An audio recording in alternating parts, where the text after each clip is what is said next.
Hey everyone, my name's Gunther and welcome back to Ottawa Zoo. Today it's time to finally tackle our old staff center and create this really awesome new area. Now remember, if you were liking the series or if you learned a new tip, feel free to like this video or subscribe. But don't forget, there's no pressure to do so.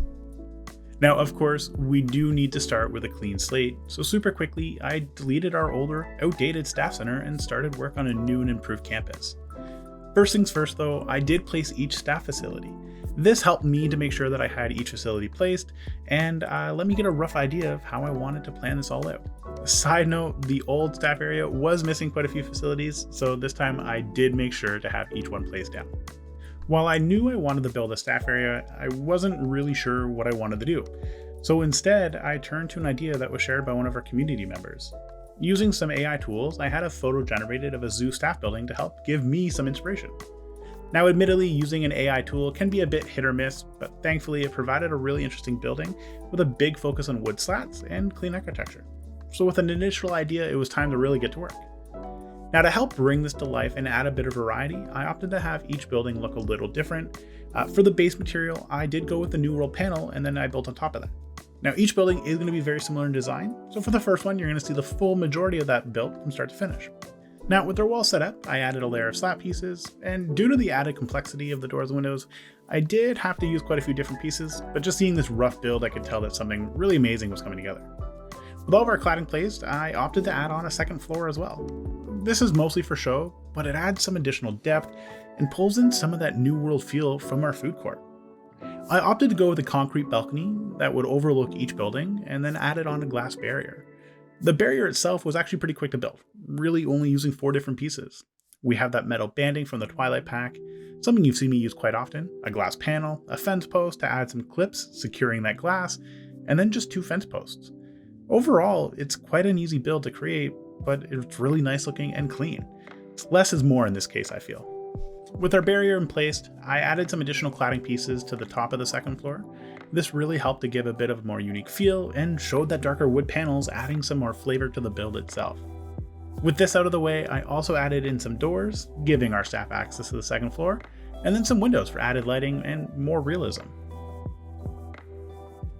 The final step of this build really comes down to making it look a little bit more welcoming.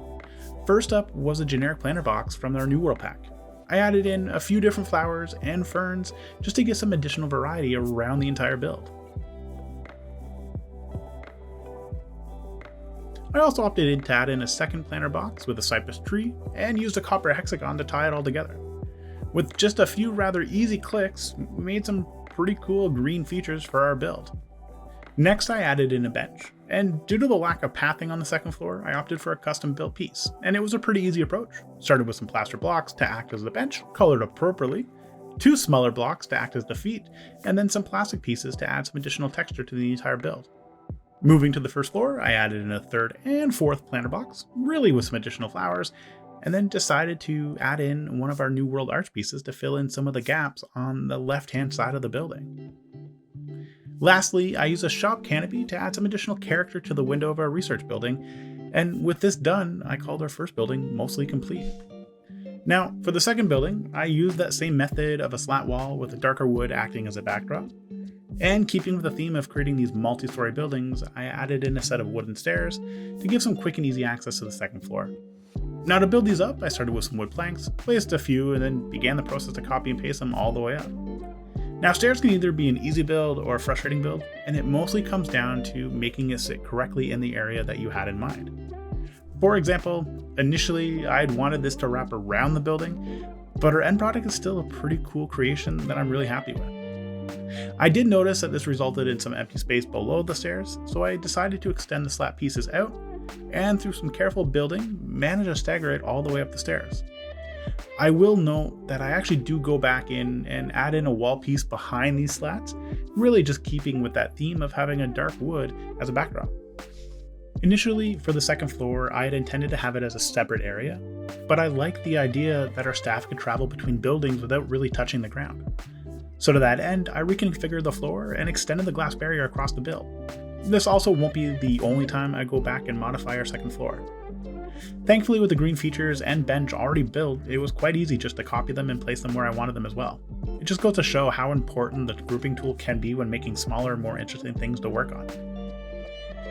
Now, with most of this area complete, I decided to add in a unique feature that really might draw our staff up here to relax.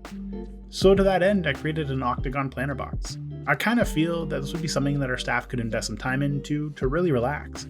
Think kind of like a community garden.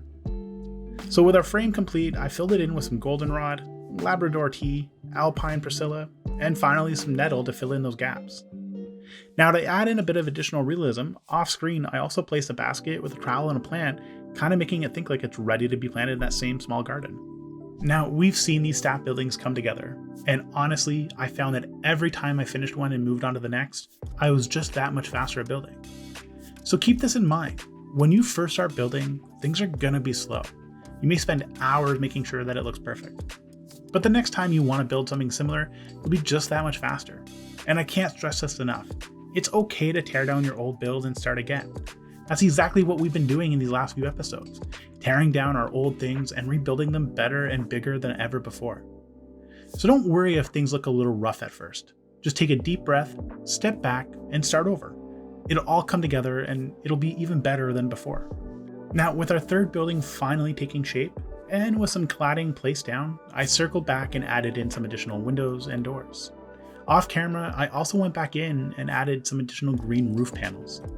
I always ask myself, when would I actually ever use these pieces? And here I am using it all over this zoo. Now, I mentioned on the second building that this wouldn't be the only time I'd go back in and modify our second floor. And I did just that. I put together this really cool sky bridge that connects each building together. Sadly, I failed to grab some photos of the foliage around the sky bridge going up, but I did grab these instead. And I think it just goes to show how much some trees and other foliage can really help to bring your entire build together. Now, funny story. I recently rewatched Jurassic Park. As a kid, this was one of my favorite movies, and it really made me want to be an archaeologist. Sadly, I never went into that field, but I credit that movie with the inspiration for this next small build. And truthfully, this has to be my favorite building I've built today. I needed something to help cover up the water and power facilities, so I opted to build an old bunker-style building. The way I view it is this zoo was built in place of an older park, and this kind of makes sense with some of our other iconic structures, like Wolf Firewatch. So in my eyes, this bunker was originally here to house water and power facilities, and it's been around for some years. So with the initial concrete build placed, and with these really awesome sloped edges acting as the entrance, I started work on the finer details, and really that started with placing these raised gutter pipes down.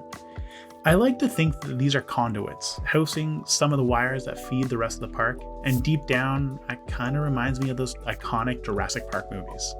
Now remember, I mentioned that this building has been here for years, and those years have not been kind.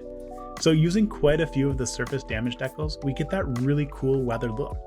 But it's not just the weather that's taken its toll on this building. Nature has started to grow and try to take back this area as well. So I used the moss decal, and again, quite a few of them, to give the idea that even Mother Nature has taken its toll on this bunker. You see, it's these small things that really make a difference with the build and make everything connect. And honestly, this was a spur of the moment decision. Sometimes you take inspiration from your childhood memories to make something truly amazing. Now with some final root pieces, adding just a little bit more to that overgrown look, it's time to finish with some more foliage. Again, it's amazing how foliage just ties everything together to finish our new and improved staff area. Now normally we would do a full tour, but you've kind of seen all the awesome details for this build already. So instead, I've gone through and grabbed some cinematic shots to show off the final build. If you really enjoyed this video, or if you learned something new, consider leaving a like or subscribing. But I want you to remember there's no pressure to do so. Otherwise, I just want to say thank you for the support, and as always, ciao for now.